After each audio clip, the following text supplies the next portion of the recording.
What is up, Nerdy Squad? It's your boy Otis back with another video, and we gotta talk about more of the DCEU officially coming to an end.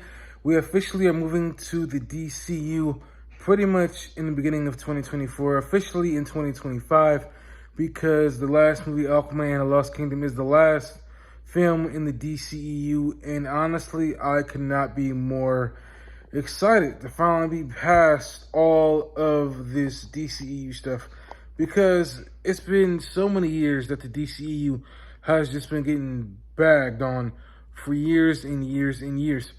And it's hard to be a fan and be excited and talk about the DCEU because there's really been nothing good. It's been like 70% bad and 30% good. And I just wish that, looking back on it, Warner Brothers wouldn't have tried to fast forward and try to make that Marvel money and completely fuck up the whole entire thing. You know what I'm saying? So now we get to look forward to what James Gunn is doing with the DCU. And I'm open-minded. I'm optimistic. You know, I say that a lot of times about stuff, pretty much everything I see in theaters, because I want to believe that this is going to be good. I want to believe that what James Gunn is bringing to the table is, going to be something worth watching. I hope everything stays connected. We officially get a, connected universe to similar to what not DC, but what Marvel has. And, for me, I want to see a more serious side with the DC. We got enough jokes and enough family funny stuff going on with Marvel. I want to see more serious stuff with DC. I don't want to see it be super jokey, super funny, super lighthearted, super funny, because we don't really have a lot of that. Well, with a lot of the main characters, maybe with Superman, but not with Batman. I want to see it be, more serious. And like I've said, James Gunn has got to knock it out the park with the Superman Legacy, because he has no other option. He has no other choice. Superman Legacy has got to knock it out the park. This has to be great. I don't care if James Gunn has to go back and watch every last single Superman movie there ever was, or go back and watch every TV show there ever was. If he has to go all the way back to, I don't know, when the first Superman first appeared in the movies, 50s, 60s, or if he has to go back and read every Superman comic, he has got to knock this out the park. There is no question about it. And, same thing with the Batman and all these other characters. The pressure is on for James Gunn to knock this out the park. There's no room for error. I know not every movie is going to be 100% perfect. There's going to be some hiccups. I don't think there's one single movie that doesn't have at least one or two or more errors. So, if he can get as close to 100%, whether it be 85, 90, 95%, as close as he can get to perfect would be great. Just go over every little nitty-gritty detail, bring in extra eyes to see if, you miss anything that they might catch. Every single nitty-gritty detail going into Superman Legacy. Now, I know there's a lot of people out there who have been talking, basically, throwing out their theories on what they think, Superman Legacy is about, and, just what the story is what I'm trying to say here.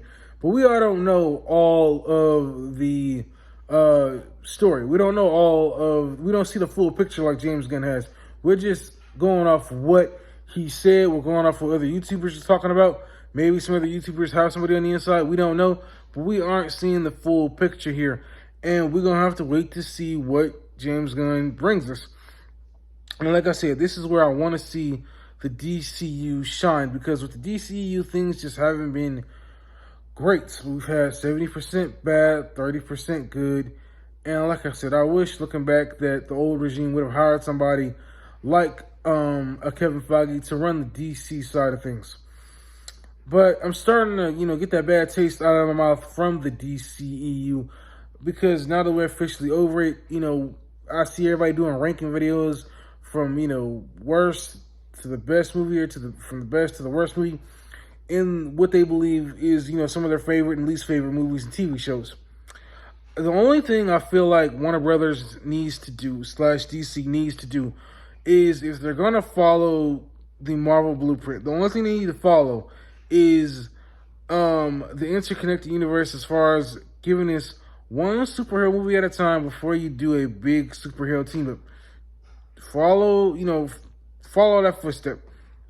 Just do it in your own way. Don't try to, copy everything bit for bit, but give us a single superhero movie, and then after that, drop your own thing. Don't try and, drop your own thing as far as like your big superhero team up film. Just learn from the mistakes of the old regime. Don't try and fast forward and give us a big superhero movie before we really get the chance to connect with each of these characters individually, is what I'm trying to say. So, I really hope this DCU works out. I'm looking forward to seeing who's going to be the new Batman, who is going to be the new Robin, because we haven't had a Robin, I don't think, since the 90s. And that's one thing I wanted to talk about was Robin. It's going to be really interesting to see who plays Damian Wayne, who's going to play Batman. We already got, of course, the Superman movie and David Cornsweet and all these other characters. And I see a lot of people saying, is this even a Superman movie anymore, or is it just a Superman appearance in this movie, but it's really going to be a Justice League movie? Because I'm pretty sure there's going to be a lot of cameos. So that's just my thoughts on going forward with the DCU. And, of course, coming to the end of the DCEU. There are some more I wanted to add to that. We honestly should be so far ahead in the DCEU. We should already be seeing Superman fight Brainiac, fight Darkseid, fight all these otherworldly characters, Metallo, all that. But unfortunately, due to the fuck up that is the old regime, we ain't getting that. We're officially hitting the reset button after 10 long years. And the only thing I'm really going to say about this is that it hurts me that fans are going to look back with the DCEU and look back with it with sadness. People are, from 10, 15, 20 years from now, kids growing up are going to look back at the DCEU and laugh because of how bad it was. You know what I mean? A lot of the movies didn't connect. And I get a lot of people say that movies didn't have to connect. They could have been their own individual thing. But come on now. We all know we wanted to see all of the Justice League team up to take on the big bad, Darkseid, whatever other otherworldly villains DC would have brought, / Warner Brothers would have brought to Earth. We all wanted to see that. We didn't just want to see them in their own movies and never team up. We wanted that big superhero team up like what we got Marvel, just in the DC version. So, y'all post your comments down below. Let me know what you all think of the future of the DCU, James Gunn's plans, and of course, now as we shut the book on DCEU, what do y'all think looking back over the last 10 years? I'll catch y'all in my next video. Like, comment, subscribe. Peace on out.